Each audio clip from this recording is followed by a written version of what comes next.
we thinking the same movie? Guy sleeping in the bathtub, predicting crimes, needs new eyeballs, right? Minority Report. Bathtub predicting crimes. Is that the plot summary?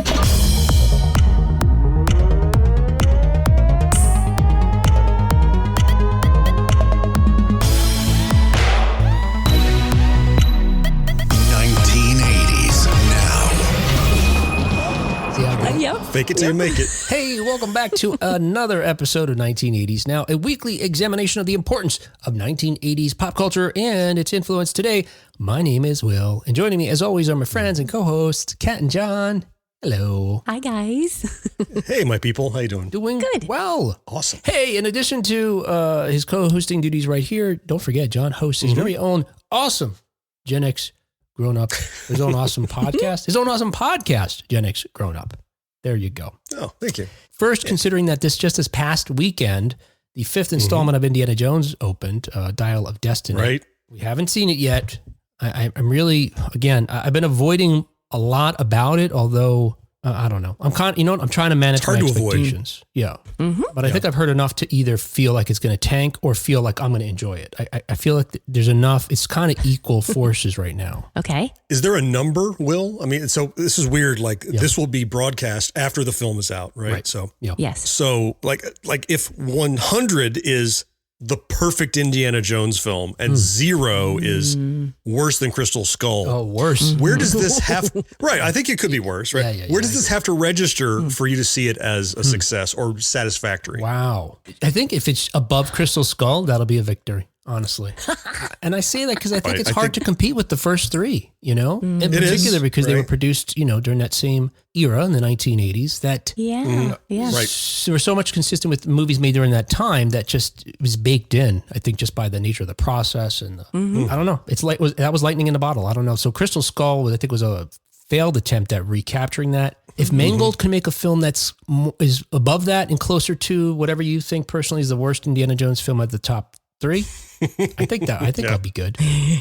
I have a number. It's like 65. Like it needs to be well above okay, right? But it doesn't need to. It doesn't need to be the second coming of Raiders for me. It just Right. Yeah. What about you, Kat? I don't just sprung this on you. How about you? That's okay. Spring away. In the range. I think my expectations are not that I have low expectations. My threshold for enjoying it is probably much lower than your guys' thresholds. Because I tend to be like, that was great about so many things that I hear people like, oh, that sucked. So I know that I will enjoy it or that I will have enjoyed it. And she doesn't need a number. She's in. I don't need a number. Okay. All right. Thanks. I'm just curious. We'll see how it goes. I'm just excited to see As I listen to this in the future, I'll see if I'm mad at myself or happy with myself. I think 65. That feels about right, Jon. Where does Crystal Skull then come in your ranking system of 0 to 100? It's like a 20. Oh, wow. Okay. Wow. I thought you would have given it higher than that. Okay, cool. I envision a lot worse than Crystal Skull, but it's not the basement. It could be worse. It could be worse. But 20. Crystal Skull is not 0 for Jon. Yeah. Is it 0 for you, Will? Well, see, there are things in the Crystal Skull that are good. It's just as an overall movie, it's not good. So if there was no redeeming quality, 0, right? Okay. But there are scenes in Crystal Skull and I'm like, oh, I love that's happening. Yep. Too bad it's in this movie. I agree 100%. How many times have you watched this? 192. But I hate it. As of today. I've seen it once. Which is enough. Anyway, because of that and because of SEO, we're going to talk about Indiana Jones today. Particularly the latter. What's SEO? Should we tell her what it really is or should we make something up? Ask your husband later. I think I looked this up once before. No, I've looked this up before. We'll tell you what the S stands for. It's what you think. It's what you think, Kat. Whatever you think, that's what it is. Oh, yes, it is. No, it's not. But because of that, on today's show, I'm going to be challenging Kat, Jon, and you to Indiana Jones trivia. Yeah. And we'll see how we're going to do that later on. Hey, before that, though, we're going to review current news stories related to 1980s media, including, remember, just like a live show, it's all going in. Perfect. That long time ago galaxy isn't as far away. The Honey, I Shrunk reboot has gone subatomic. Oh. And 4 new booby-trap-free Indiana Jones treasures that I personally want to get my hands on. At least 3 of them. Time codes are in the show notes if you'd like to skip around. But no one ever does. Hey, before we get started, a quick announcement here. What? But nobody ever does. It's heckling. You'll get it in the edit. Don't worry about it. I wish. No, I don't wish this, but it would be interesting to see. I want to know No, you if anybody uses them. Nobody, don't lie. Please Nobody write in and tell us. Nobody Write in and cares, tell me. Kat. Anyway, a quick announcement though before we get started. It's less than a month away, guys. I mean, we're under 30 days. So excited. I know. I'm so excited. This is July 28th through the 30th. You could join all 3 of us, plus if you're a fan of Gen X Growing Up as well, Mo and George will be there as well at the Marriott Renaissance Waverly in Atlanta, Georgia for Southern Fried Gaming Expo. Hell yes. SFGE. Weird 1980s Now is doing a panel. We're going to be doing a panel that we're going to treat it like a true crime, just like we do our true crime episodes. It's going to be 3 hours, right? No, I don't Just think like our true crime. I don't think it can be more than an hour, right, John? I think there's a limit. I think They'll kick you out. yeah, That's right. someone else is coming in, so they turn those rooms over. He's going to be 2 pages into his 17-page Yeah. report. And they're going to go, you're going to have to leave. I'm sorry, the next panel. We'll tell you the rest next week. Tune in. It's a cliffhanger. Continued. I came to this convention and got a fucking cliffhanger. But look, you can go to gameatl.com for more information and tickets. And I don't know that we have a coupon code, John, but I know that you do. We do. Yeah, you can save $5 off your ticket if you enter coupon code Gen X Grown Up, all one word, in when you go to purchase your tickets. Why not? Why would you not save $5? Yeah, do that. That's what I did. Oh, and our true crime is going to be Adventure for the Treasures of Sword Quest. Awesome. Which is a crime in the sense that, what do we say? It's a travesty. Not so much a crime as a travesty. Yeah. All right. One other announcement. Oh, for crying out loud. Really? Look, we got 15 minutes now to get the news in. We're sticking to time. I think we got to take next week off. When we normally record, I will be in New York City. Mm-hmm. That's the deal. I'll be in New York City for a few days. That's right. I'll be there to see Back to the Future musical. Jealous. And, yeah, I know. But, yeah. Now, Kat happens to be within driving distance of New York City, so Kat is coming to see it too. So we're both going to see Back to the Future musical. Double jealous. So excited. I'm sorry. So next week's show is going to be John only. Tune in. You're going to miss that one. Oh, if George and Mo are available, I don't know. No, not George. Just Mo. Oh, not George. You don't need George's half-assed preparation.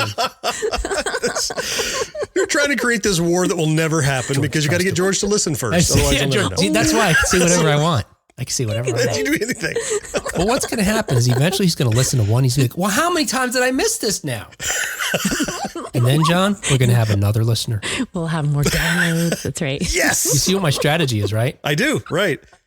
Yeah. Just address people personally until they start listening and then move on to the Yes. next person. I got it. Yeah. Exactly. Yeah. All right. So we're going to be off next week, but I think Kat will try to record something maybe before we see the show and after we see the show, even if it's just yeah. Let's do for a that. few minutes. And maybe we'll send it out or share it or something. We'll tweet it or twit it or Facebook it. All right. Hey, that's enough of all those things. Let's get caught up on 1980s news. I mean, amazing, John, right? If I could, even Gen X Grown Up, as tight as you are with your count-ins and all that sort of thing, and you're, can you imagine getting it down to a point where you don't have to edit? You just, whatever you record, it's it. I could see that. I mean, our hour-long shows take about an hour 10 to record. Son of a bitch. Yeah. That just shows you how terrible our show is, how sloppy it is. I just don't edit so much for content. I just edit for flubs is all I'm editing for. Right. So, all right. Well, when you were on our show, you barely got cut. If you listen, like you didn't go, well, they didn't use the part right. I used everything you said, unless you said it wrong and then started over. When I was defending the Confederate flag, that didn't make it in. That was a Patreon bonus. Oh, okay. Join Gen X Grown Up to hear that. I was trying to get canceled. Hey, as reported on space.com, there's a new Tatooine-like exoplanet discovered orbiting twin suns. Whoa. Now, I'm going to be honest with you guys. I'm going to read a bunch of stuff. I don't understand like half of it. Okay. I'm just going to like go verbatim here. Gotcha. So I have 2 follow-up questions when you get there. So you go first. All right. Okay. Well, I'll just set it up in this way. Love it. Much like as a child, having seen Star Wars, I wondered if it was possible to have a planet and planets within a galaxy, therefore, orbiting twin suns like Luke Skywalker's fictional homeworld. It turns out that scientists have discovered planets that in fact do that, and they just discovered a new one. It turns out binary stars, two stars that orbit one another, that's pretty common, turns out. I would think what would be less common, and which seems less common, is for planets to also then orbit both of those. Because that gravity well has got to be crazy.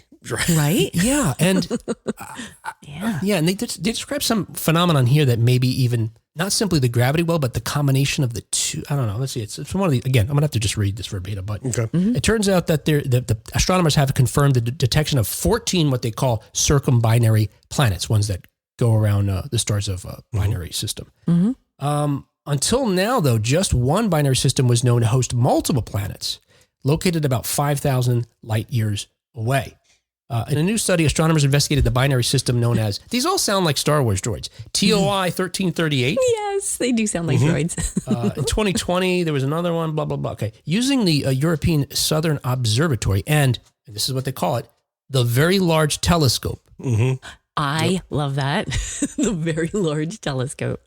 That had to be a placeholder, right? I mean, although between that and their planet names, I guess they're not terribly creative folks. Those people are far too important and busy to spend their time coming up with names for stuff. No creativity. Oh, okay. Now I get it here. All right. See, so they did a new study investigating this binary system, that one I told you, TOI 1338. And when they were investigating that to try to pinpoint the mass of this binary system, they actually located a planet, a second planet. So now they got 15 of these planets that are, circumbinary planets. The new planet they're called Bebop 1C. Now, at least that looks like a word. Bebop. But it turns out it's for an acronym, Binaries Escorted by Orbiting Planets. Now, they hired a guy. They had to hire a guy who does this. Because other than that in this article, they're all random letters, it seems. Right. Thrown together. Yeah. They could have just said, we just call it Bebop, and I would have been in. That's fine. It didn't have to be an acronym for me. It says Bebop is another name for TOI 1338. All right. Wow. Okay. Thanks for the simplicity, scientists. So Bebop 1C is this new planet that they've discovered. It's a gas giant about 65 times the mass of Earth and about 5 times less than Jupiter's mass. It orbits its stars at a distance at about 79% of an astronomical unit. One astronomical unit is the average distance between the Earth and the Sun. So it's 79% of that. Okay. All right. Okay. Yeah. So then it only takes 215 days to complete its voyage around its suns.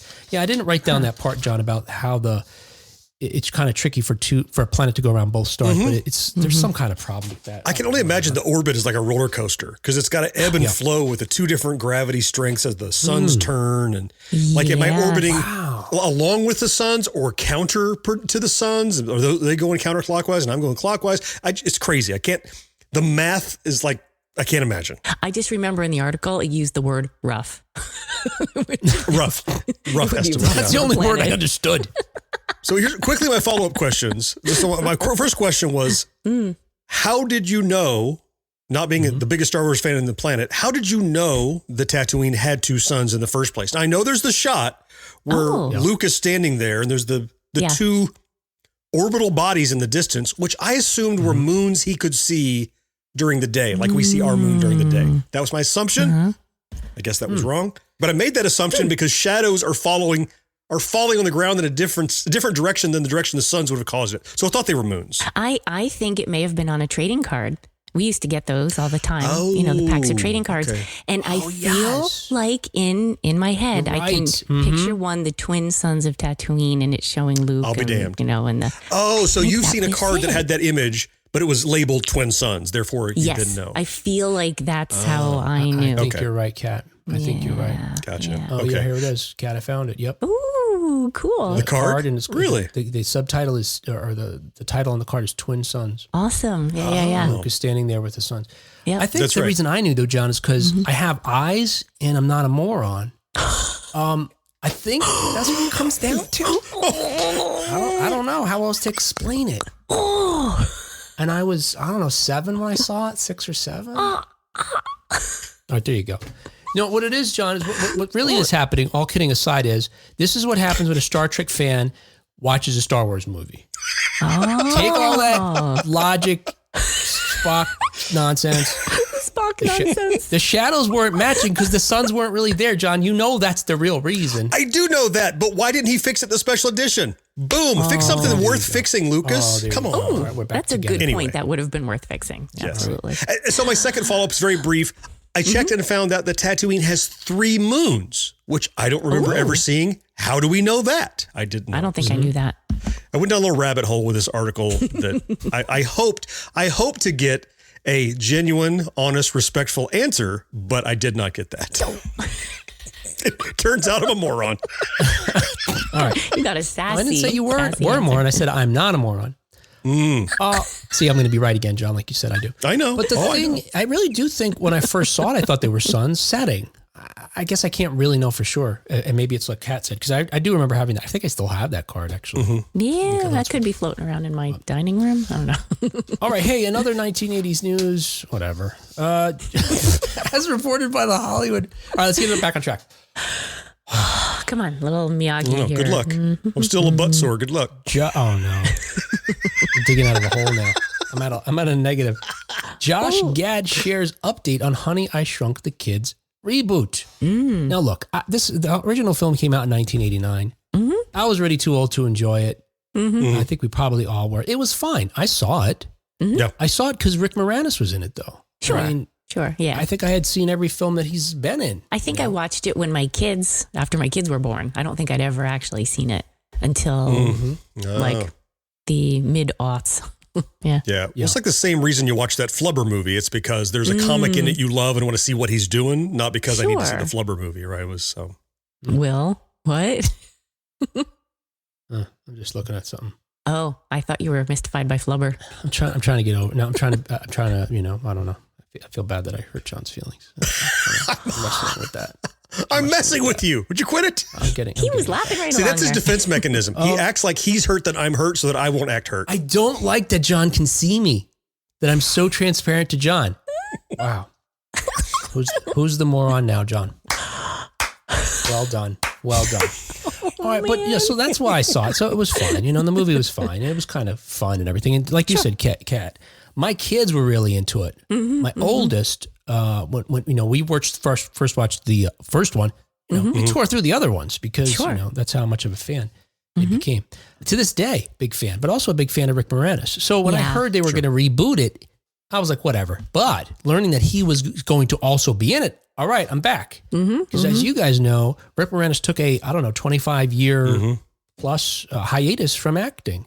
After his wife sadly passed away in the early 1990s from cancer, he decided, I am needed at home. And he put Hollywood behind him and raised his kids. I mean, amazing person doing that alone. So the fact that he would be back, I was really excited. But it turns out that it seems like that it's not going to happen after all. Josh Gad, who I mentioned, was set to star alongside of Moranis as his adult son. So the son was a little kid in the movies and grows up as the films go, but he was going to play the son who is now a scientist having probably similar problems. But Gad recently tweeted, quote, truth is we were inches from starting and then COVID hit. Inches from starting again and then my schedule exploded with conflicts. Inches from starting again and budget got the best of us, end quote. And he goes on to suggest that if people want to see the reboot come to life, they should reach out to Disney and let the company know that they're interested in it. Yeah. Disney's dying to hear from me. He actually said, contact your local Disney. Like, what is that? What's your local Disney? It's like your congressman. Yeah. Like you said, it sounds like it wasn't going to be a reboot. It was going to be a continuation at least, right? Yeah. So he was going to play the grown son, which is great. So all that's well and good, but it's a continuation we didn't necessarily need. Like you said, we only watched it for Moranis. The only reason I'd watch it again is for Moranis. So it's not like I'm dying for more of that. Well, this leaves me wondering though, because I love Rick Moranis. It was tragic what happened to him personally. And obviously, that outweighs anything. That outweighs our small sort of loss of not being able to see him in film, certainly. But it would be great to see him. I'm heartwarmed by the fact that maybe he's going to be back. But this makes me wonder, why isn't he, as far as I know, going to be in the next Ghostbusters? Because our understanding is because he was retired all this time. And this would have been his first time back on the big screen. He did that cell phone commercial for Ryan Reynolds a couple of years ago. Right. Yeah. But I wonder first whether or not he's going to be in it. But then the follow-up to me immediately is, would that character fit in the world as they're creating it now? Because he was the biggest character, sort of campiest of all the, well, he was among. I mean, I guess in the second film, the villain takes over. He's got this. What's that actor's name? Who plays the guy who works at the museum? Yeah, he may rival Louis Tully, but I don't know. You guys think that we could even have a Louis Tully in this afterlife branch of Ghostbusters timeline? Huh? Yeah, I'm not sure how he could fit in. I'm sure those of us who appreciate him would be like, "Yay!" But I'm not really certain that it's that there's a spot for him. John? Really, I don't know that I follow why you think he wouldn't fit. Is it? It's not that because the Ghostbusters has gotten too grounded or too realistic or whatever. I mean, effectively, the most recent Ghostbusters pretty well matched the tone, the plot for that matter, of the first one. So what makes you think he wouldn't fit? It's his portrayal of the character specifically.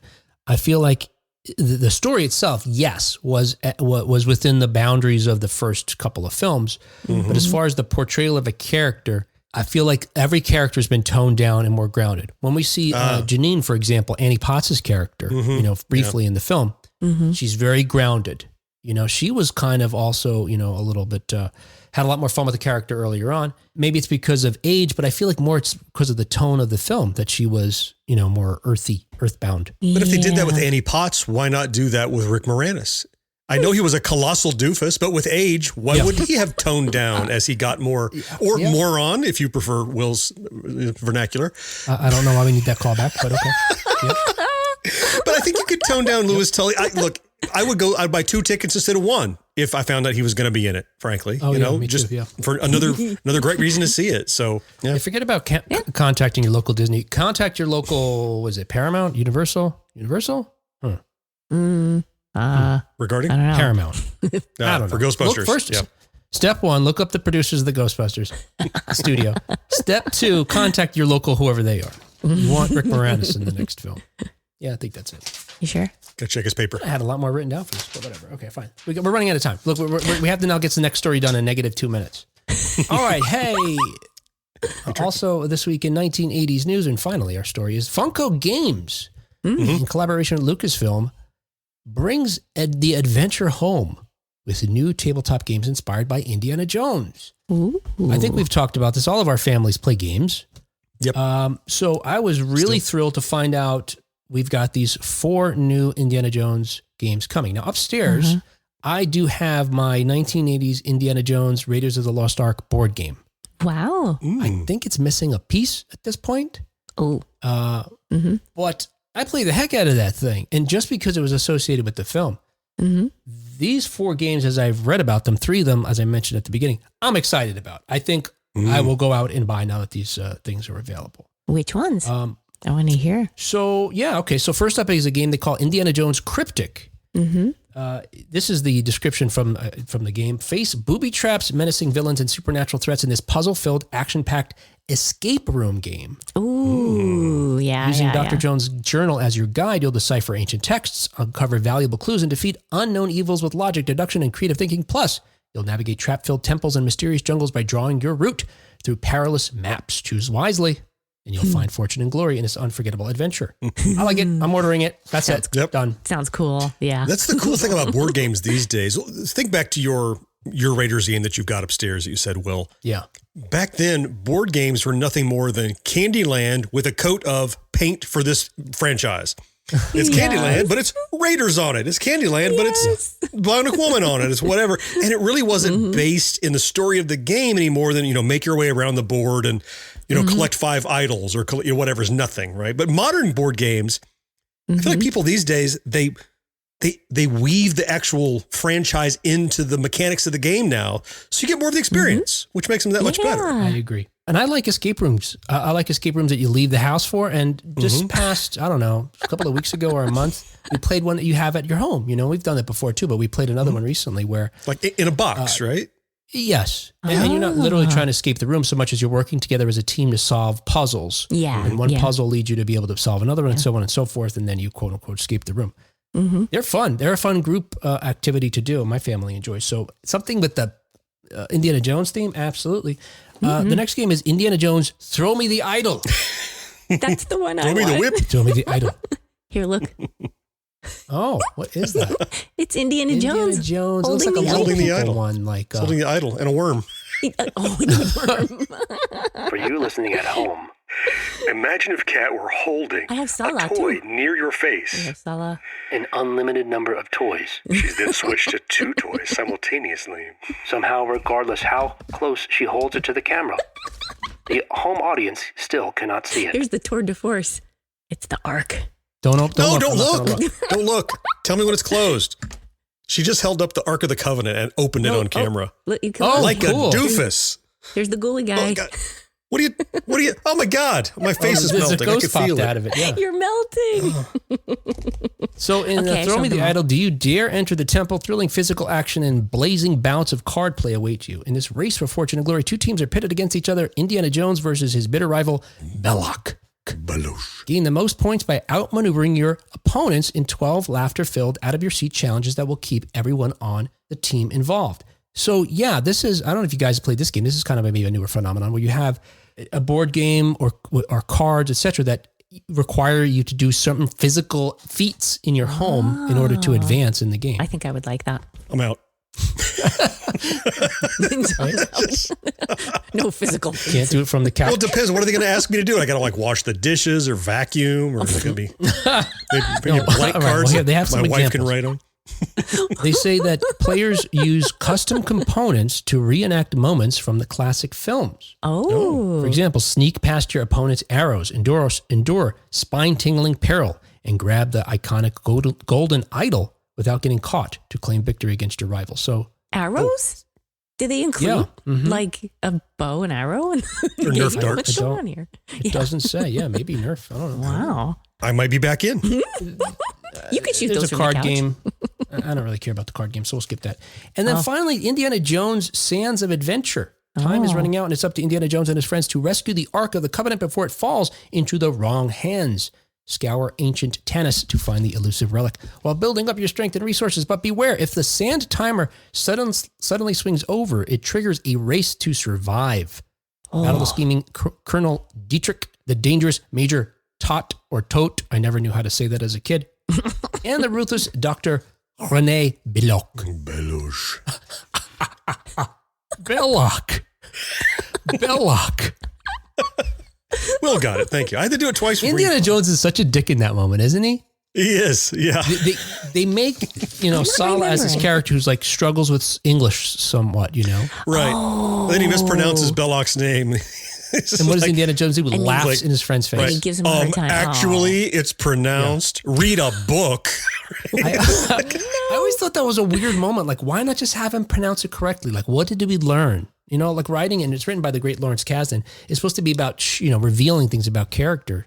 Mm-hmm. Revealed Sala's English is, I guess, and that's not even an English word. It's a French name. Yeah. And then we learned that Indiana Jones has no empathy for people struggling with English, I guess, or French. Oh, that's not how I read it at all. I always assumed that Sala had heard it pronounced Baloche. That the people who were working with him, I can't imagine the Belloc went, let me introduce myself to you slaves who are digging in the sand, right? You hear his name murmured because he's the big boss. So I always assumed that the people who informed Sala had just heard it on the wind, not that they saw his ID.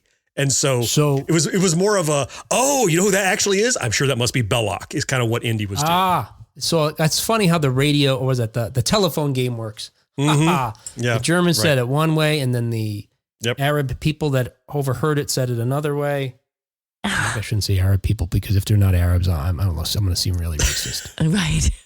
This may be the worst thing since I did that Confederate flag rant on Jenny Grown Up. Well, the actors may have been. We just don't know about the what they were portraying. That's true. So you're being inclusive. I don't know. I need to watch this scene again. I didn't have an opinion. I didn't even remember it. So we'll get back to you.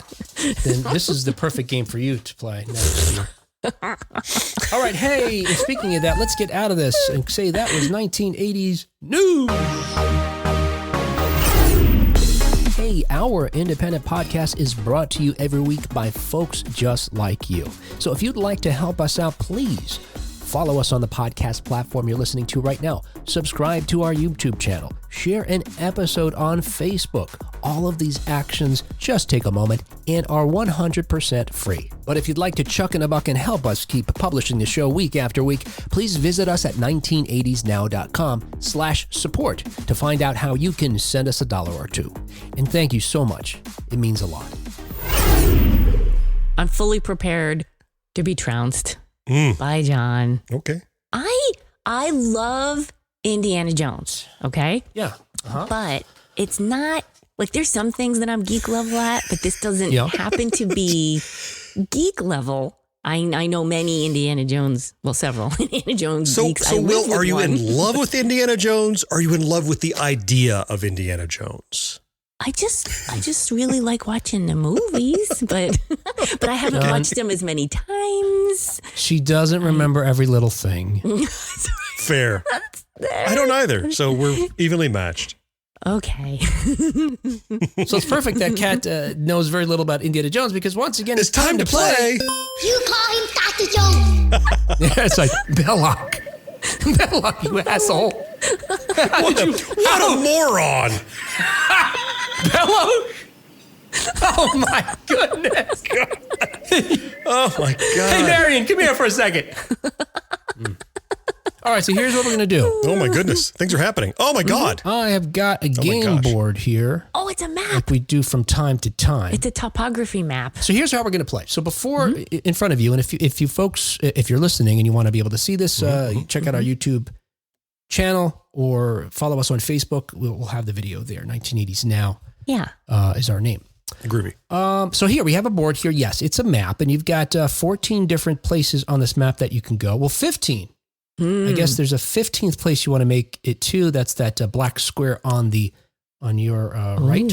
Okay. That is where the temple that is housing the ancient relic that you archaeologists are racing to get. Oh. Okay. To get there, though, you're going to have to journey from one portion of the map to another, represented by these 14 different circles. And much like some other games we play, depending on where you land, you'll have a different path that you can take, and then you can make a choice to where you go. All right. To proceed, however, you have to be able to answer a question. But also, occasionally, there may be a pitfall that will cause you to lose some time in your race for the ancient Will, item. this is remarkable. snakes? Who needs Funko when you're making board games like this? Yes. That's right. When you've got Grumpy Co. All right. Kat called it last time, John. You call it heads or tails? I'm going to call heads. All right. It's tails. So Kat goes first. Okay. Kat, to get on the board, you're going to have to answer a question, and then I'll put your token in that first question mark, and then from there, you'll be able to proceed to different spaces on your next turn. That's cool. All right.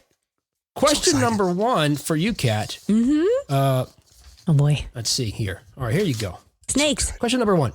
And these are based on the first 3 films, and some of the questions are related to any of those, or maybe all of them because they're a little broader. Nothing to do with Crystal Skull. Okay. I thought, honestly thought I was making it more fair because I thought Kat, if anything, hadn't really seen that one very many times. I didn't realize she doesn't even know who Indiana Jones is. Oh. So she's already at a disadvantage there. Them's fighting words. Am I Just exaggerating? show off all our toys here. All right, here we go. Oh, that's all right. Okay, here we go. Which toy in your living room? See, that's the kind of question you do well at. But here's the real first They question. live in a kitchen cabinet. I'll have you know. They sit on top See that? of Already you dishes. got it Yeah. wrong. Already you got it wrong. All right, here you go. Here's your question. Sorry. George Lucas credits his dog for providing, at least in part, inspiration for both Chewbacca and Indiana Jones. What was the name of George Lucas's dog? Oh, man. Indiana? That's right. Yeah, that's the sound for you get it right. All right, Kat, you're on the board. Let's give you a piece to put on the board here. This is the way I'm going to do it. Named the dog Indiana. There's your piece. You're purple. Thank you. Wow. All right, John, let's get you on the board. Here is your question. Okay. I feel like, I always do this to John. Like, it seems like Kat gets the question that John's ready to crush. And then John gets the question that, you need some kind of encyclopedic knowledge of all world history to know. Okay, here you go, Oh, John. boy. And Temple of Doom led to the addition of PG-13 to the MPAA's rating system. Which 1984 film, starring Patrick Swayze and Jennifer Grey, was the first to receive that rating? Red Dawn. That's right. Yay, John! Awesome. Who needs encyclopedic knowledge? And silly me, I forgot about that movie. I was going to be like Dirty Dancing. All right, Kat, it's your turn. Now, you'll notice there's a little branch on this map because this map is, we're sort of uncovering it as we go here. Yeah. You could either travel I see. up or right, I guess north or east. Which way would you like to go? I'd like to go north, please. It's like a little text adventure, like we're playing Zork. Go to house. Go east. Pick up key. Sorry, Kat. Oh. Is this a pitfall? You hit a literal dead end here. Oh, no. And as a result, Skull and you're going There's to lose your pirates. turn, Kat. There's pirates You need here. to get yourself out of this hole. So does her piece go there or does her piece stay where she started? Oh, no, her piece goes there. Yeah, she's going to have to get out of there. Sticking me in the pit there. Yep. All right, John, that means you get to Yes. go again. Which way would you like to go? I would like to go east, alternately. All right. Let's You don't travel want to east. join me? Not that I don't. I'm not gonna. All right, there you go, John. You're safe for now. You're going to get another question. And Okay. Oh. let me see if I can carefully reveal the other. I don't remember the directions you can be able to go after this. All right, you can go east again or south, I guess it looks like. Okay, here is your question, John. I'm ready. A little more than halfway through Indiana Jones and the Last Crusade, Indy and Henry converse over a private table while hiding out on a German Zeppelin. Okay. Unseen to viewers, beneath the table, Harrison Ford and Sean Connery both did this. I don't have a solid answer, but my gut tells me, did they both take off their shoes? Nope. I got Wilhelmed. Oh, No, all right. No, sorry. That is wrong. I don't remember.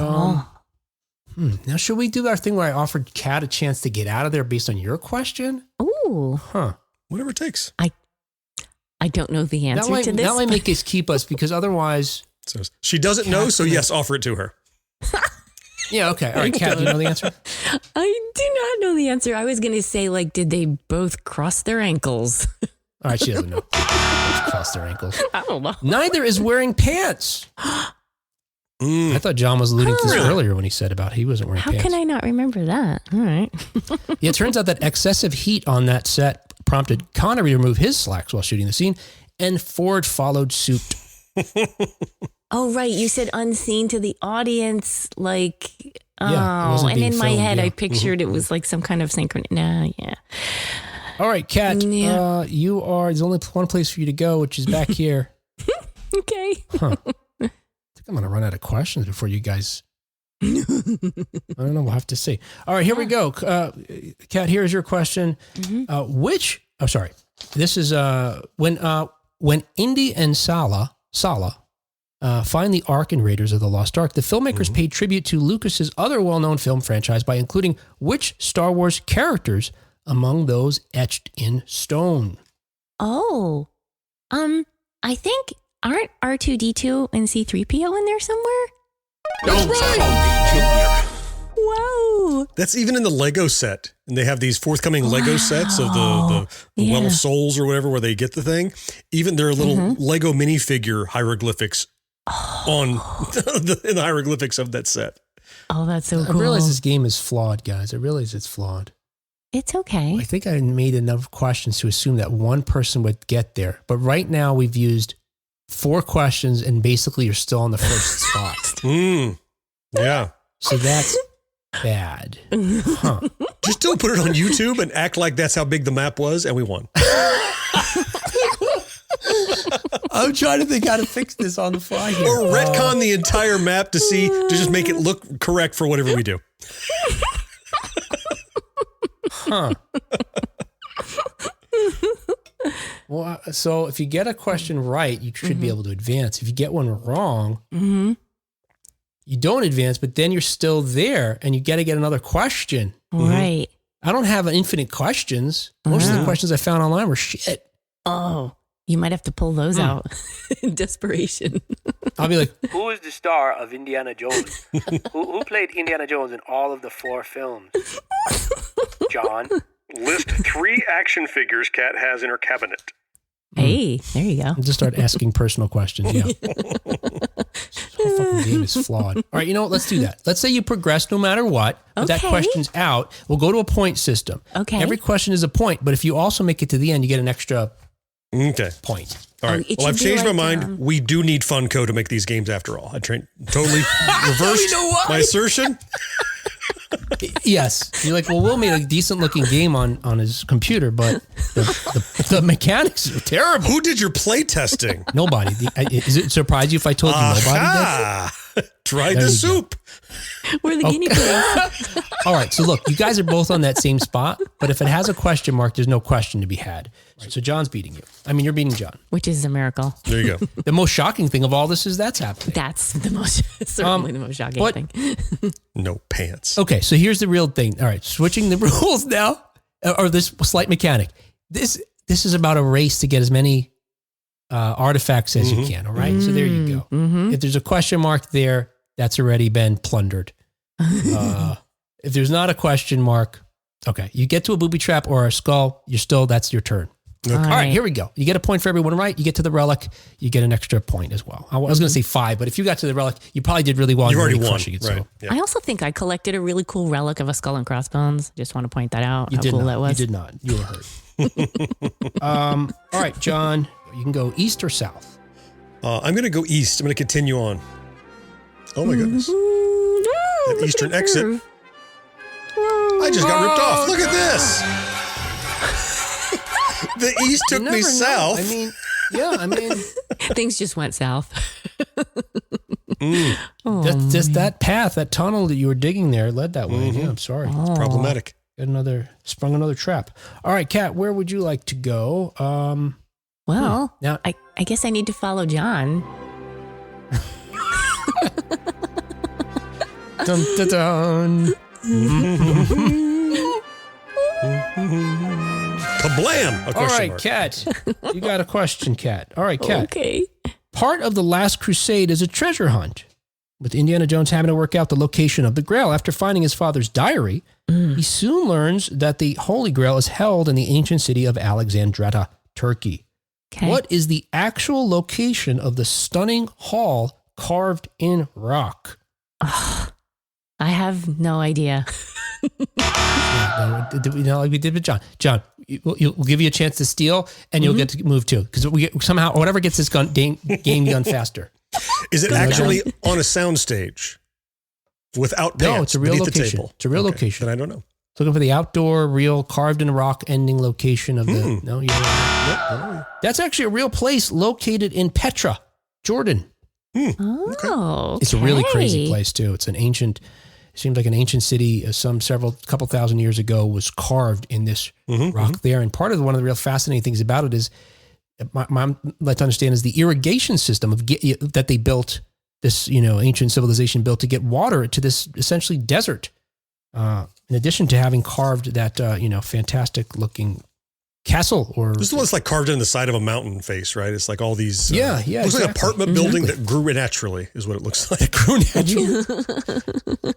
Growing apartment building. Add water, get apartment. Yep. All right, Kat. So you're here. I'm going to tell you which ways you can go. If I can. Oh, there you go. So there's only one way more for you to go here. Well, wait. So, John, isn't it technically John's turn though? Yeah, it's my even though he turn. tried- I Oh, John, tried it's to your turn, steal, John. so it's Sorry, my John. turn. Yes, So- John. Yeah. So you want to go here as well? Yep. Mhm. That's This right. game sucks. I should have just asked you guys trivia. Holy shit. Holy shit. This is funny though. All right, John. This is funny. All right, John. I'm going to run out of questions and we're just going to call it the end of the Right. show. And that's Right. fine. I really Okay. don't care at this point. All We're right, doing John, well. here's your We're doing well. question. He's already thinking about his trip to New York. That's that's where his head is. I get it. That's where I'd be too. John, in Indiana Jones and the Temple of Doom, the club owned by the villainous Lao She is named after which Star Wars character? Oh my goodness. Oh, I remember that trivia question, but do I remember the answer? Oh boy. I can see the sign. Dang Yeah. it. I'm drawing a I'm blank. screaming at you. No, I know everyone listening is just screaming at me. Kat, do you know what to steal? Do it, Kat. Do it. No, but I was gonna guess. Is it like one of the alien singers and Crying the. loud. Kat, give us a name. We're not guessing. Oh. Is it someone on a planet in a galaxy? Give me the name of the character. Wait, ask the question again because I think I misunderstood. Okay, I'm sorry. I'm sorry for being so irate then. It's okay. You can yell away, and I'm I'll only just. mad at myself. You guys know that. John could tell you this because he sees right through me.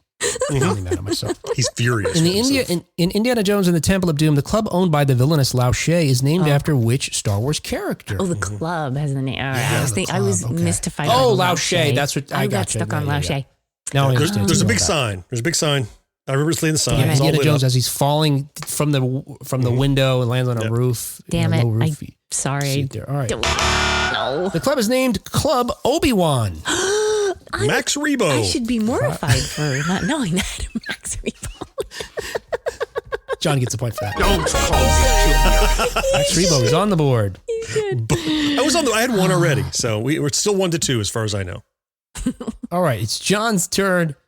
And I don't think we moved any of your pieces. I think we're where we're supposed to be. So this is the only way you could go is to the west here, which actually is this winding passageway that eventually takes you north. And you get a question. Thank goodness. What if we're just surrounded All on right, all John, your sides question is- by skull and crossbones? It'd be terrible. I'm sure this is not what you hoped for when you heard it was going to be Reader's Trivia either, but whatever.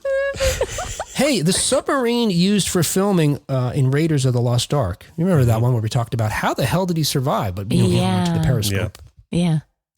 That submarine was the same submarine used for filming which Academy Award nominated 1981 German film? Oh. Das Boot. That's right. Wow. Nicely Go done. Go John. Go I thought John John. might know that. Nice. We're tied, Kat. We are. Now this makes more sense, at least. Huh. So now, Instead of Kat, I me being imagine you're ahead. going to want to travel along and follow John here. Of course. I want to follow John everywhere. Yep. Now, let's see which way you ill-advised. guys can go. Now, look, I think the way the game, this game sucks, but all right, you can only go, This is fun. Go east. You can only go east. That's because you're an eternal optimist, Kat. John's doing it. It's fine. So, Kat, would you rather go east or But east? here's the thing, though. Since Kat's move, if we're taking like a board game, Kat's move was to go there. Yeah. So now that's it. Is that the end of her turn? Or does she keep going until she finds a question? I Okay, didn't right, so write the this question- episode. You tell me the story.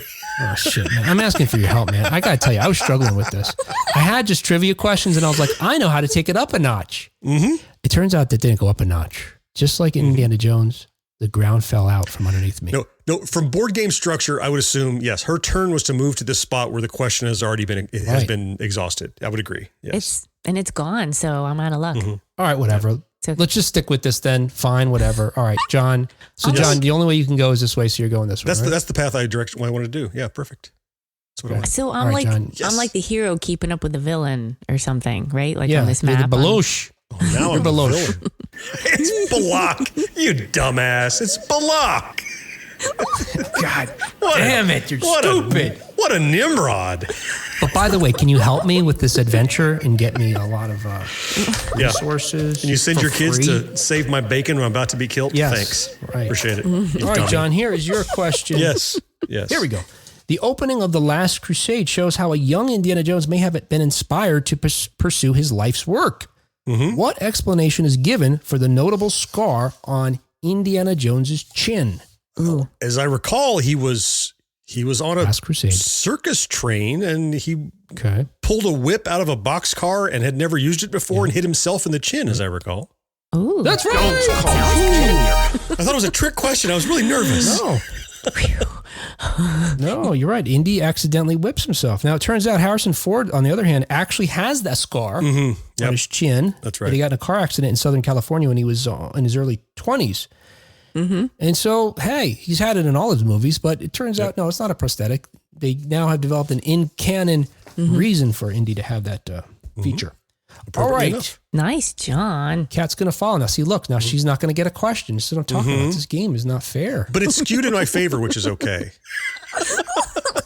All right, you can only go south. John, I guess. I guess I'll go south. I guess we're hoping John gets one wrong and then Kat tries to steal it. You don't have to wait long, Kat. It's going to happen. We'll see what happens. You're working out the All right, I like bugs. how South Kat's we go. willing to go along with it. All right. All right, John, you get another question. All right, I'm ready.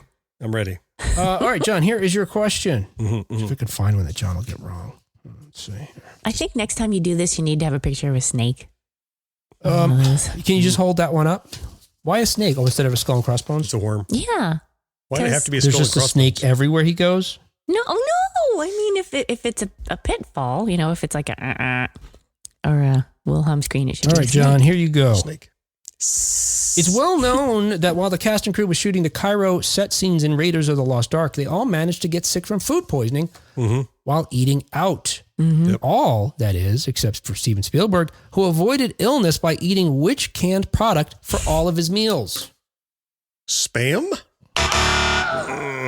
Kat, can you steal and move ahead of space? I think I can.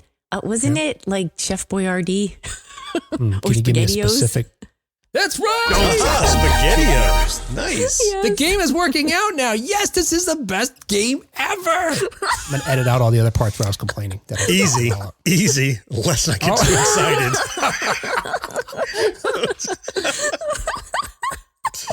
I'm definitely not putting this video up. I don't even know what it would look like. Of course, the fact that Ford, as you know, got sick led to one of the best scenes in Raiders of the Lost Ark. Yes. So John Rhys Davies, Rhys Davies, who plays Sala, apparently, according to the story, was one of the guys who got sick, and at some point during shooting, just bent over and went to the bathroom. He beloshed in his pants. And Harrison Ford, supposedly, he also had to use the bathroom every 10 minutes or so because he was suffering from this illness. So when it came to shooting that scene, fighting against the giant swordsman, he is the one who suggested the lore goes, and has been confirmed actually by Ford and Spielberg. Can I just shoot him? Because he knew he had a limited time before he had to run to the toilet again and belosh. All right, Kat, you can go. It's your turn. Wow. Okay. You got to advance because you stole a question from John, and it's your turn. So you could either go east or south. Get her. I'm worried about going south. Skull and crossbones. You shouldn't do that. But I don't think there'd be. I'm going to go south. All right, I'm going to. You shouldn't do that. Yeah. Oh no, you should do that. I'm feeling risky. Oh my goodness! These are happening. All right, Kat, you went south, and the camera wound up winding more like southeast, and you landed on another question. Yeah, I thought it was just going to go straight. All right, Kat, your question. Is anybody keeping track of the score? George, yeah. Yeah, I am. John's got 3, Kat's got 2. George Lucas offered the idea of Indiana Jones to his friend Steven Spielberg as a consolation for Spielberg not being permitted to direct a movie of which other popular long-running franchise? Oh, Star Wars. No? Ooh. Sorry, no. It's not the correct answer. John, can you steal? I would love to hear it once more. Would you mind? Yeah. George Lucas offered the idea of Indiana Jones to his friend Steven Spielberg as a consolation for Spielberg not being permitted to direct a movie of which other popular long-running franchise? I definitely don't know don't push the button. I don't know the answer to this, so I'm trying to intuit the answer to this based on which other popular franchises would Lucas have the authority to deny Spielberg to direct? Right. Oh, that's not suggested in the question. Lucas didn't deny him. He was denied. Okay. All right. Yeah. But he saw his friend suffering and said, hey, let's do this other movie, Indiana Jones, instead. As a bit of an ego salve, right? Just kind of like, here, put a little of this on. Well, that's true because Star Wars wasn't popular yet. It was new. Star Wars was huge already. Yeah, it was. Oh, really? Star Wars had come out 77. Raiders comes out in 80. Oh, okay. I got no answer. I don't know. I didn't deny Spielberg anything. No, it's Bond, James Bond. Spielberg had attempted 2 times to direct a James Bond movie appealing to Bond producer Albert Cubby Broccoli and was told that he wasn't the right fit. Turns out right fit meant that because he wasn't British, he wasn't permitted to direct the British franchise. Right, so it wasn't Lucas denying. Oh. Right. No. Yeah. Right. And I'm not certain that might have been correct. Broccoli might have been, I don't know, a Bond film directed by Spielberg. What would that look like? I'm not sure it would feel Bondy. And Lucas's pitch to him was, look, we'll make our own Bond. And his Bond was Indiana Jones. So it was intended to be kind of an American Bond of sorts, globe-trotting, saving the world type adventuring character. Oh, I think I might have heard on a podcast called Gen X Grown Up that initially the character of Indiana Jones was supposed to be sort of more like kind of cosmopolitan and kind of more bondy and living less off rough. of his ill-gotten gains that he was selling to have a greater life, but they nixed that because it was not grounded enough. It was too Okay. True. That was John attempting to steal. So it's John's turn. John, where would you like to go? You can go. I'm afraid of going east. I'm going to follow Kat. I'm certain that's going to be a trap over there, so I'm not going to go east. All right, but the question's been asked already, so it's Kat's turn. Kat's turn. So Kat, let me tell you which way you can go. Let's see. I'm glad you guys are keeping track of this because to the north. Mm-hmm. Just north. You can only go north. Oh, so I get to travel? Or you could return back in an effort to go east you can later. Go back. There's that That's option. True. You're right. You can go west and double back to where you were going, or you can go north. Oh, now I'll just go north. Let's see what happens. Good point, John. It's going to be a crazy, circuitous route. It wasn't. Oh, you got a question. All right, Kat, your question is, after reading the script for Indiana Jones and the Temple of Doom, which country's government refused to let the filmmakers shoot there? Oh, I don't know. John? I got to go for Germany. They're pretty uptight about that kind of stuff. That's a good guess, though. We're talking about Temple of Doom. After reading the script for Temple of Doom, the country is India. Oh, I was absolutely focused on Raiders. I was. Yep. That's okay. Well, and here I was thinking, well, it's India. So I didn't realize it wasn't actually filmed there. Like I just wasn't separating that It's out. primarily set there. The Indian government read the script and decided it was too offensive to Indian culture. Wow. And a couple of decades later, so did the rest of us. Wow. So I had the same rationale, but I was stuck in Raiders land. As I'm thinking, I know that Germans, you can't even mention the word Nazi. Everything related to it's been destroyed. And so, I could see that. But okay, understandable. Yep. Right. Yeah, so they wound up shooting the exteriors in Sri Lanka instead and shot the interiors on sound stages in Los Angeles and London. Okay. All right. Makes sense. All right, so it's John's turn. John, where would you like to go? Would you like to join Kat on her northern trek? I'm really puzzled. Or would you like to double back? I'm going to join Kat. I'm going to join Kat. I honestly don't remember the right way. Yeah, I'm sure. I'm convinced that the other way is going to be a pitfall. So I really don't remember. I'll just follow Kat. If I remembered, it would make it easier for me when I do this part because I'm literally like, all right, you can go that way. Let's see, can you go any other way? Oh, look. Ooh. Those might join. I don't know. I don't know. It might be some crazy loop. All right. So, Kat, you could go either west or north. Wait, so it's me moving again? Yes, No, that was John. Yeah. John. Oh, it was me? Yes. I Is mean, it me? Kat.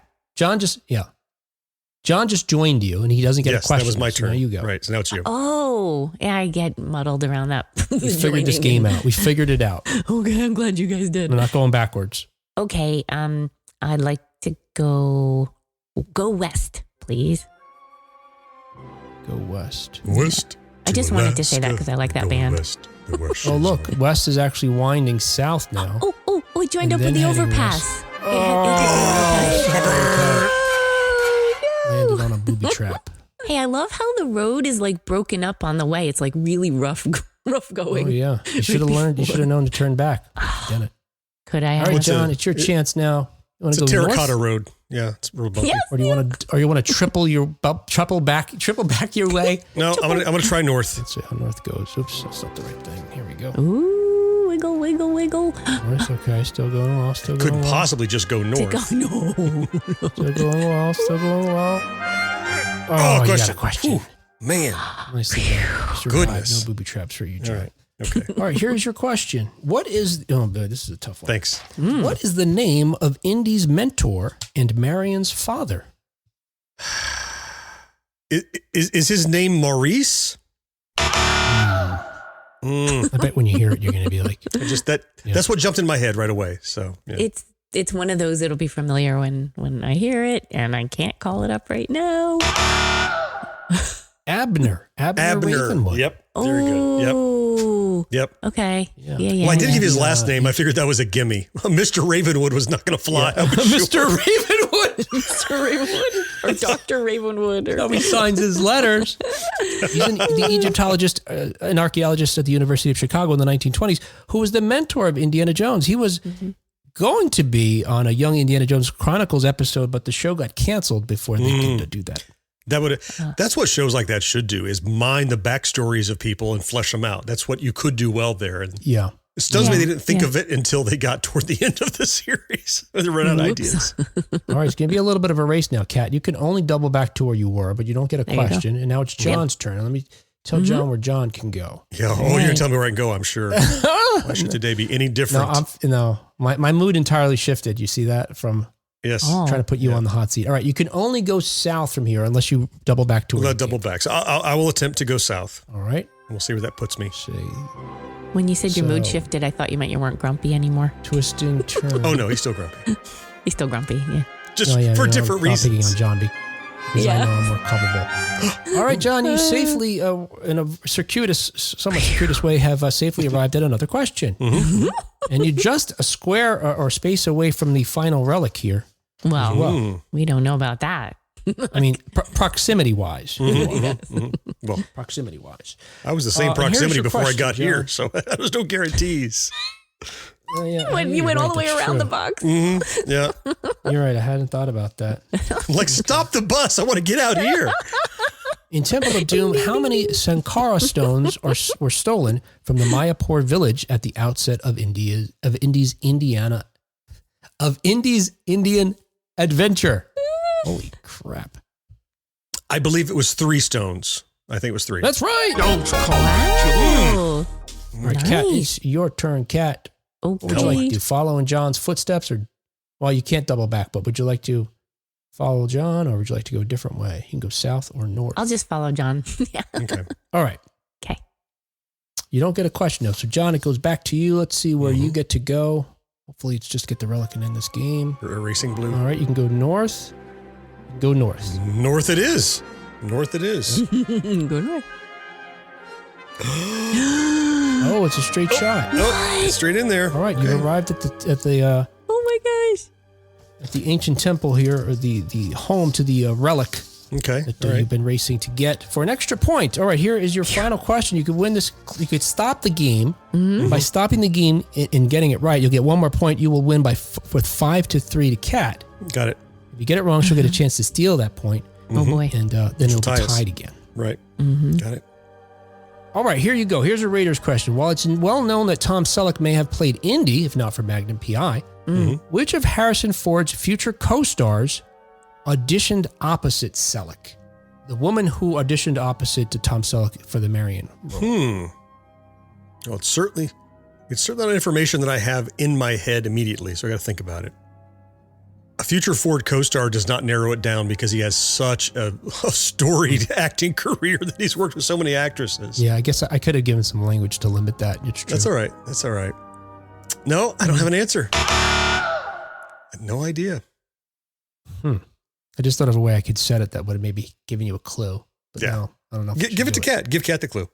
She gets a bonus clue. It's the relic. The rules change. All right, I'll read it to Kat. I'll give the clue to Kat. There you go. While it's I'm going to read the same words. Okay. But you'll hear it differently. While it's well known that Tom Selleck may have played Indy, if not for Magnum P.I., which of Harrison Ford's future co-stars auditioned opposite Selleck? Future. Is it somebody who's in Back to the Future? What? You give broad categories. Is it a woman? Yeah. Okay, I'm guessing, Now I'm I still guessing need it's a a name. Blade Runner co-star now is my guess now from the future okay. emphasis. That's my assumption. All right. Right. That's So right. It's Sean Young. Sean Young. That's good. See. Yes, she starred in Blade Runner, which premiered a year after Raiders of the Lost Ark opened. I feel so dumb now because you said it was one of his future co-stars, and I totally lost that. Because when you said future, all I did was think about... You jumped straight to Back to the Future. Because I'm in New York too, I think. Because this game was was brilliantly designed, as we all know, because that's the only version anybody heard of this show. Kat, you could be basically one space behind John if you want, which you already know is just one removed from the relic. Right. That's where you're going to go. Right. But you're not going to get a question. So it goes back to John now. It's his turn, and he gets a question once again to try Instead of a question, feats of strength. Okay, here's a temple question. Which song does Willie Scott sing in the opening of Temple of Doom? Oh, damn it. That's terrible. That's terrible. I don't know that.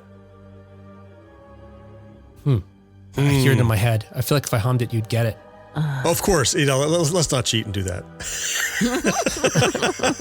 You're like, hum it for Kat. Hum it for Kat. Then she'll be tied. It's inappropriate. It doesn't match the setting. I feel like it's a Busby Berkeley musical kind of thing. Film. It's nutty. Yes. Yeah. I can't nail it though. I can't pick it out. I can't tell you the name of it either. I love the opening of this movie. Yeah. Love it. Why? Starting with this opening number, which is Anything Goes. Oh, yeah. Oh. Do, do, do, do, do, do, do, do, do. Yes. And not only does Kate Capshaw sing Anything Goes, but she had to learn Mandarin in order to do it because she does not sing it in English. They had planned a more advanced dance number for this scene, but Capshaw's dress was so tight it restricted her movements. So they had to scale back the choreography. All right. And if you were paying attention to a Facebook post of, I don't know, the last several months, there is a person who was a producer on this movie who is also doubles as one of the dancers. Remember that? I know this Kathleen one. Kennedy. That's right. The beloved Kathleen Kennedy, who could do no wrong by me. Say that. I mean that earnestly too. All right, Kat, it's your move. Now you're actually here, but we're at the relic. So yes, you get a question. It's still Okay. so if you get this, it'll be tied. But you'll get the relic there, and then so blah blah blah blah blah. All right, here you go. Here's your question. I keep going off in wacky directions. All right, Kat, here's your question. Okay. In The Last Crusade, which Roman numeral indicates the entrance to the catacombs that hold the knight's tomb? I don't remember. I know that one least well. Besides Crystal Skull. John can steal for the point in the game. Yeah. So I'm overthinking myself. If I were writing it, I would say, again, don't hit the buzzer yet. If I were writing it, I would pick 3 I just want to hit it now. because of the religious implications of the numeral 3. Sure. Okay. But I do not believe that's right. I think it's Roman numeral 4 IV is what I think it was. Damn it. Good try, though. That's not it. The answer is Roman numeral 10 because X marks the spot. Okay, That's right. damn it. That's right. Which is a payoff to a setup that he made earlier in the film where he told his students X never marks the spot. The one problem I have with Crusade, if anything at all, is there's a lot of that, a lot of setups and payoffs, and they're almost too obvious. Well, artificially. Like Donovan's, too much. I know what you mean. Yes. Yeah. Like when he meets Donovan and Donovan's pouring the water or the champagne for both of them. Oh. And they zoom in on the glasses. We know that's because they're going to be doing it at the end. Yeah. Donovan says, don't trust anybody. You immediately don't trust him. I think. I don't know. All right. I guess we're just going to go, what? Was that the end of the game? We can end with a tie and both feel equally satisfied. Right now you lead by 1 point. You're winning, John. Well, then game over. I win. Yeah, that's it. All right. In that case, I was going to say, if we I'm- continue. I'm fine It's also skewing the 'cause rules if it's in my favor. I'm totally cool with that. It's also the show is live, and so it's 9 o'clock. The show has to end. Oh, yeah, we have to end. The next show is coming on. Yeah. Oh, yes, All right, we're so getting kicked out. Neither If we were of you going to won continue, I needed to phone a friend upstairs. All right, neither of you won the relic, but here's the relic is revealed. It's the ancient cassette tape. Oh, It's a mixtape. A little mixtape. Oh, The ancient mixtape. That's adorable. And it's anything goes in 14 languages. And there you go. 14 All tracks, right. 14 hits. Because podcasts are not regulated by the FCC, we can say that was the show. And there's not a damn thing they could do about it. Nope. Prove me wrong. Oh. What I love about John and I is we don't do anything to help Kat. I don't think you hit that on the head hard enough, Will. Can you give it one more time? All right, that was the show. And that show, Yes, she picked it up. among many others, was brought to you every week, thanks in part to our early adopters like Kathy Burke, Rick Parker, and Karen Flieger. Don't call me Junior. And thank you especially to our Secret of Our Success level Patreon supporters like John Henderson, Craig Coletta, Sure. Brad Bowman, Whoa. Marcus Taylor, There he is. Tony Great, Brandon Greer, and Yes. Nick Guillory. Go, Nick. And I have a special announcement. We actually have another new supporter. Please welcome to the show, Lisa Clark joining us. Welcome to the show, Lisa Clark. Yes, Thank you, Lisa. so grateful. I love how that list is gradually growing. It's giving Kat more work to do. It means more support for the show, more people. Oh, it's what great. It's definitely given me more work to do. and although this episode was maybe terrible by some standards, not mine. I won the game. 'Cause I have a This low was a bar. triumph. Yeah, great. Yeah, John. I John's enjoy glowing. I enjoy beta testing and launching the game at the same time with you guys. I love your way of presenting that. Yeah. I'm changing my mind. Hey, look, thank you so much for those folks for supporting our show and helping us, actually, seriously, literally pay the bills, because there are bills. Yep. To licensing fees. I'm talking about software licensing, subscriptions for things, servers, paying for the service that actually gets this show out to everybody on the different podcast platforms. That's right. Thank you for doing that. If you can, please help. Go to 1980snow.com/support. There's a bunch of different ways you can give us some dough. Or write us an email, make a comment on Facebook, share an episode, subscribe to YouTube. All those things are great too. Seriously. You could just do what these folks did, like Rick Parker, of course, our supporter and listener and friend, wrote to us, "Hey, Will, a few days ago, I went to a Duran Duran concert, and as Kat told you, it was a fantastic show. So let her know when you and John give her a hard time about Duran Duran. I am on her side." Yes. Thank you, Rick. And he suggests, because, they're so, as he says, they exemplify the 80s. Yes. He wants to nominate Duran Duran as the official band of the show. Rick Parker. Do we get a vote? I'm going to need say to your vote name a on that? whole lot more now. You're my favorite patron now. I feel like we have to vote on that. Maybe we should think about it. Let's think about that. I'm not against the idea, but to have one band, I don't know. That sounds like, I don't see any issue with that. Oh, I know actually. that. I was waiting for John to respond. I think we can get one member of the band to come on the show and validate the request, then I would agree to it. Otherwise, I like that. yeah. So what we should do is come up with several bands that we think would be good. Okay. Reach out to all their peoples and see who responds and comes on the show. And they're the winner, official band. Yeah. All right. There you Just go. like the official snack food of the Olympics, right? Like nobody at the Olympics is eating snack food, but they have official snack food. Same thing with our show, official band. Just pick it. I love this idea. Regarding our sex episode that we did just a few weeks ago, Mecca of Speed on Twitter writes, "I only missed one or two questions, that is my unknown superpower identification of sax solos." Ooh. Band Geek here, we had two sax players that would kick into the Cagney and Lacey theme at any opportunity. Oh my gosh. He pinched his also hand in wanted the hinge of a radioactive trumpet case, and now he's magically going to identify songs from tiny snippets. No, he's superpowered. Gosh. Yeah. I I love didn't it. realize that's your superpower. Yep. And also I wanted to give a shout out to Nathan on Facebook who after calling our Cabbage Patch Kids episode, quote, hilarious yet insightful, went on to say, quote, "I love the show. It's in my top 3 podcasts and I never miss an episode. I sometimes listen 2 or 3 times per episode." Wow. End quote. Hey, Nathan, let us know if you only listened to this one once. That's fine if you did.